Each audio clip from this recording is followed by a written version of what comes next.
La musique adoucit les mœurs autant qu'elle marque notre identité reconnaissable à travers le monde. La rumba congolaise, décortiquée dans toutes ses mouvances, ne doit être perdue car nous n'aurons rien à promouvoir comme valeur à nos descendants sur notre communication auditive sonore.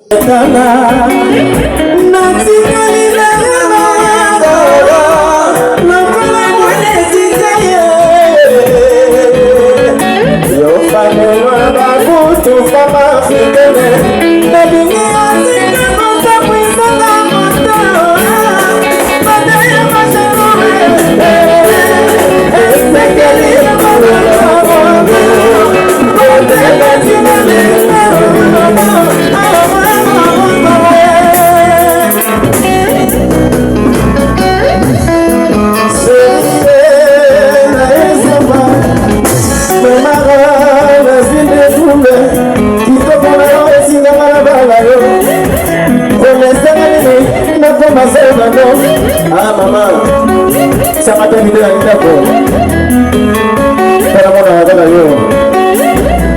Ça va savoir le qui laisse pour que ça va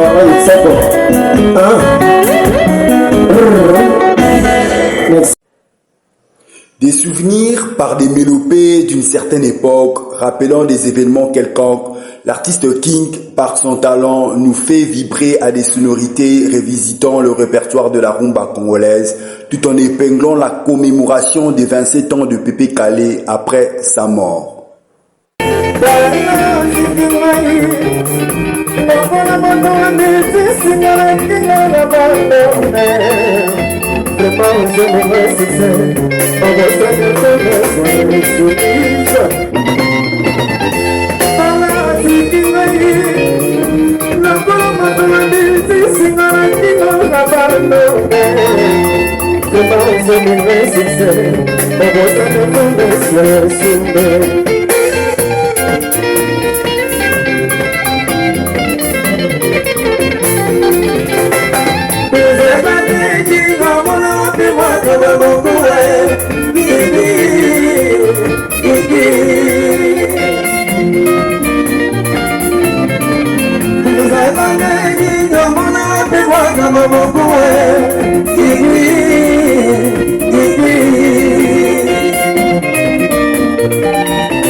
Passa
La reine du show Barbecue Rachou a enflammé son public avec sa voix de charme d'une déesse Castafiore.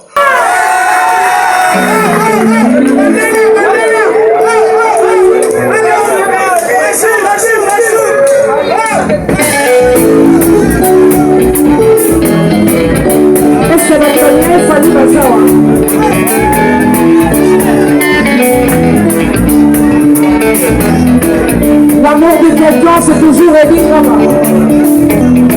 vous voyez la peine de ma joie.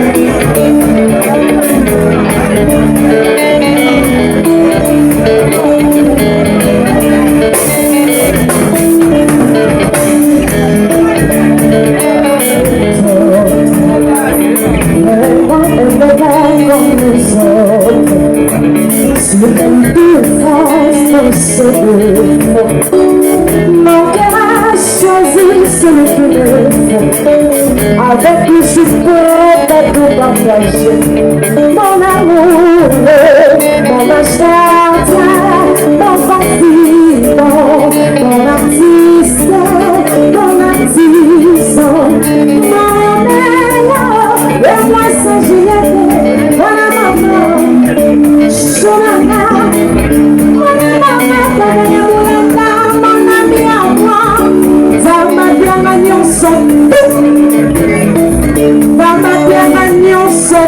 Sans exception, selon moi.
nasalaka na boboto na motema mpeto mpe moko elokoko monzu nayebi te bikunya nzambe bimanga lokola eloko te nayebi nzambe okosunga na ntongonga imole mama imole lela mama aina lela mama ifa alela nyaya aina lela sabele izalo alela nyaya aina lela akopisase alela mama aina lela kabele mama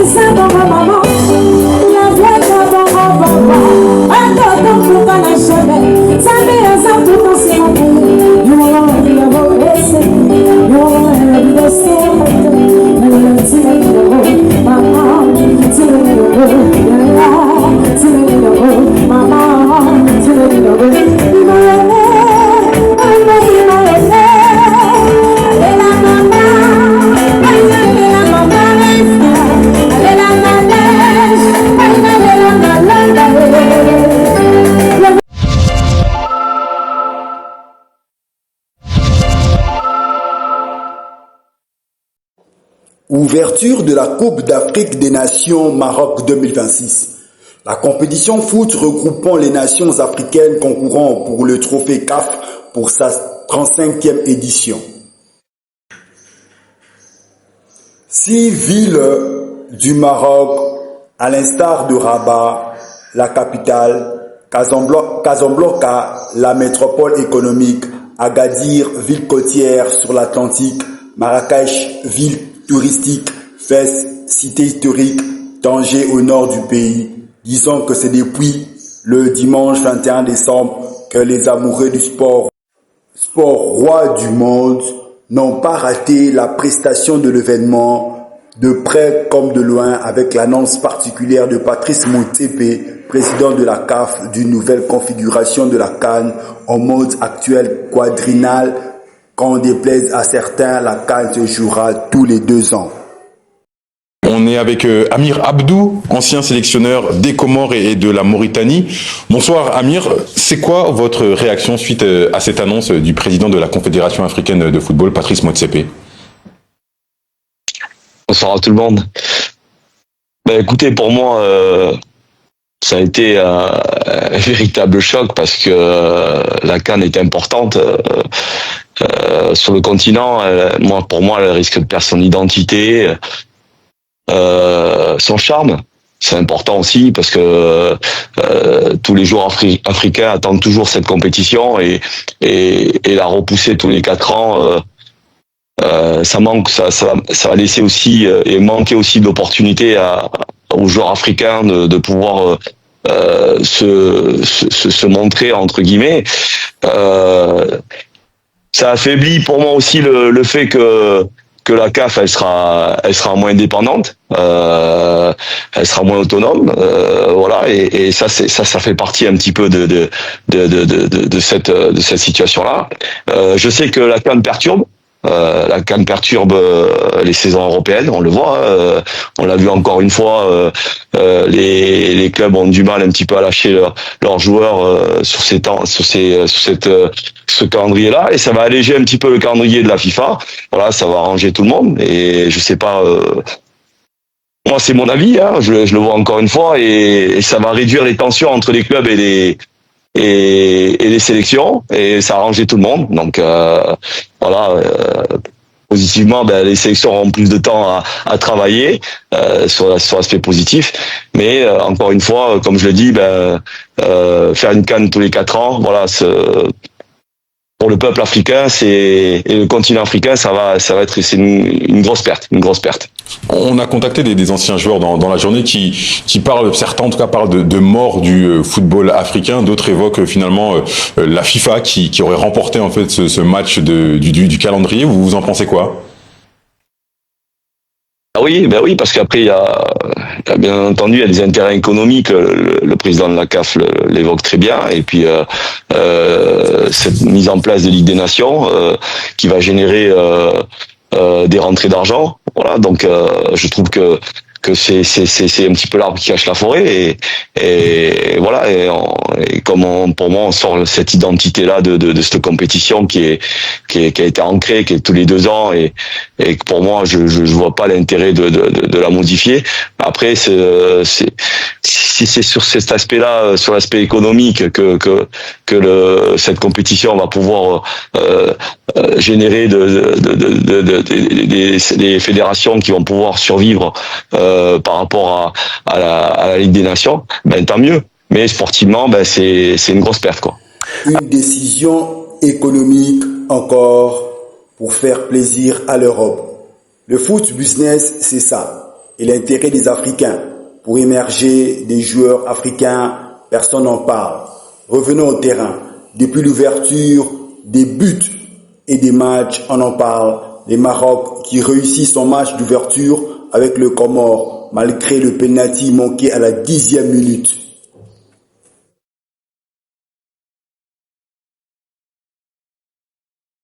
Énormément de pression sur les épaules des joueurs marocains, mais finalement tout s'est bien passé lors de ce match d'ouverture face aux Comores sous un déluge de pluie. Je vous l'avais dit tout à l'heure lors de l'émission spéciale, un déluge qui s'est poursuivi tout au long de la soirée à Rabat, mais ça n'a pas empêché le spectacle de se dérouler comme prévu dans ce stade du Prince Moulay Abdellah. Le Maroc qui a eu une belle occasion de tout de suite se mettre à l'abri dès la 11e minute avec un penalty mais manqué par Soufiane Raimi. Sa frappe qui a été arrêtée par le gardien comorien Yannick Pandor, d'ailleurs auteur de plusieurs parades de grande classe, le gardien comorien dans ce match. Le Maroc qui a totalement dominé, qui a enfin trouvé la faille en deuxième période grâce à Brahim Diaz, l'attaquant du Real de Madrid, auteur de son premier but dans ce tournoi. Et puis à un quart d'heure de la fin, on a déjà l'un des plus beaux buts de cette Coupe d'Afrique des Nations, c'est certain. Allez le chercher sur les réseaux sociaux, même si on le diffuse d'ailleurs. Mais le but de Ayoub El Kaabi, en tout cas, est absolument exceptionnel. L'attaquant marocain qui est entré en cours de jeu et qui a déjà inscrit l'un des plus beaux buts du tournoi, c'est certain. Le Maroc qui a totalement dominé cette rencontre du début jusqu'à la fin. Plusieurs occasions procurées, le score aurait pu être beaucoup plus large.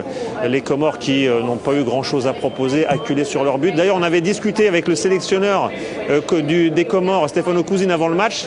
Il m'avait fait remarquer que chaque équipe qui mettait le bus face au Maroc perdait. Eh bien, peut-être qu'il avait d'autres intentions, mais en tout cas, les Comoriens ont bien été acculés dans leur camp avec très peu d'occasions de contre-attaque. Ils s'en sortent finalement assez bien avec ce 2-0. Le Maroc. Le ballon est toujours dans les pieds marocains avec Brahim Diaz qui a un contre favorable, qui a accroché et cette fois c'est là aussi des choix forts. On pouvait attendre Youssef El-Nessiri, on pouvait attendre Ayoub El Kaabi, le joueur de l'Olympiakos. C'est Soufiane Raimi qui débute, le joueur d'Alaïn.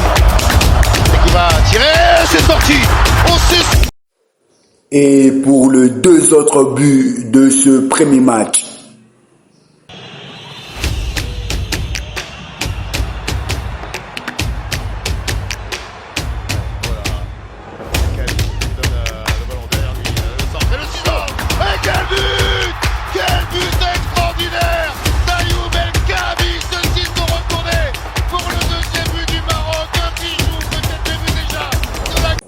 Après le match d'ouverture, il y a eu aussi Mali-Zambie qui se sont neutralisés 1 but partout.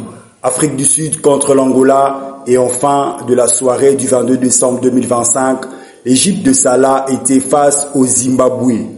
En lice pour ce 23 décembre 2025, la RDC sera face au Bénin. Chancel Mbemba demande aux supporters un bon de soutien moral pour ce match. Il n'y a pas eu que l'un des grands acteurs des Léopards, mais le gouvernement aussi a lancé un message clair face à l'équipe nationale. Le dernier point de la communication du président de la République a porté sur la participation de la République démocratique du Congo à la prochaine Coupe d'Afrique des Nations au Maroc. Le président de la République a d'abord tenu à exprimer, en ce moment déterminant pour notre sport national, la fierté et l'espoir que porte toute la nation congolaise à l'occasion de la participation de notre équipe nationale, les Léopards, à la Coupe d'Afrique des Nations qui se tiendra au Royaume du Maroc. La présence de notre sélection à ces rendez-vous continentaux revêt une portée majeure. Elle incarne l'unité, la résilience et la détermination du peuple congolais à se hisser parmi les grandes nations du football africain. Les Léopards portent avec honneur et responsabilité les aspirations de tout un pays. Ils sont le reflet de notre ambition collective d'exceller, de réussir et de renouer avec la tradition des performances mémorables qui ont façonné notre histoire sportive. Le président de la République a adressé à nos athlètes un message d'encouragement patriotique, qu'ils se dépassent, qu'ils jouent avec discipline, engagement et l'essence élevée du devoir national. Le gouvernement et l'ensemble de notre peuple leur témoignent un soutien total et constant, convaincus qu'avec le travail, la rigueur et la persévérance, ils peuvent accomplir l'exploit tant attendu, ramener la coupe au pays. Dans cet esprit, il attache une importance particulière à ce que la représentation officielle de la République démocratique du Congo soit sobre, responsable et strictement institutionnelle. Celle-ci sera assurée par le ministre des Sports et Loisirs, à l'exclusion de toute délégation élargie ou liste à caractère politique. Il a insisté pour qu'aucune accointance politique n'entache la mission d'accompagnement de notre équipe nationale. Par ailleurs, et compte tenu du contexte actuel, le vice-premier ministre, ministre du Budget, les ministres des Finances ainsi que le ministre des Sports, il les a instruits de prendre toutes les dispositions nécessaires pour garantir une préparation et une participation sans faille. Les moyens requis devront être disponibilisés dans le strict respect de l'orthodoxie, de la transparence et de la célérité budgétaire afin d'assurer les meilleures conditions d'encadrement et de performance. Enfin, le ministre des Sports et Loisirs a été invité à présenter au président de la République un rapport circonstancié détaillant les stratégies d'accompagnement, des performances et des succès destinés à offrir à notre équipe nationale toutes les chances de réaliser un parcours exemplaire ambitieux à la hauteur des attentes de notre nation. Et enfin, bouclons avec Herman, l'humoriste, dans sa peau demande à nos voisins de Brazzaville de surveiller le fleuve Congo. Chers voisins, pour une bonne cohésion pendant notre absence, voici donc l'horaire des surveillances du fleuve.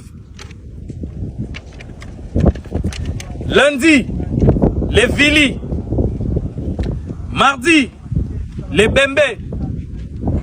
Mercredi, les Lari. Jeudi, les Teke. Vendredi, les Mboshi. Tous les Mboshi.